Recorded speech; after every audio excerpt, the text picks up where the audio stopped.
বন্ধুরা চলে এলাম রান্নাঘরে। জানি তোমরা অনেক ধরনেরই নিম বেগুন ভাজা খেয়েছো ভেজে, তো আমি আজকে যে রেসিপিটা করছি সেইটা একবার হলেও বানিয়ে খেয়ে দেবে।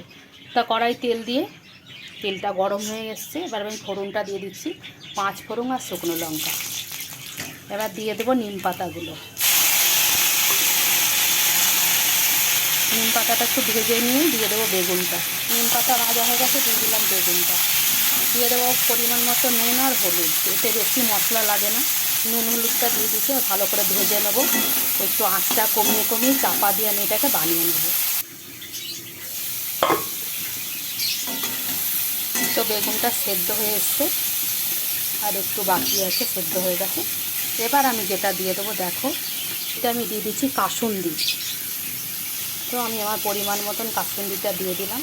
তোমরা চাইলে সর্ষে বাটা দিয়ে এটা করতে পারো, খুব ভালো হয় চচ্চড়িটা। তো চলো নেড়ে চেড়ে আবার একটু চাপা দিয়ে বানিয়ে নেব। তো এই যে দেখো, নিম বেগুন কাসুন্দি আমার হয়ে গেল।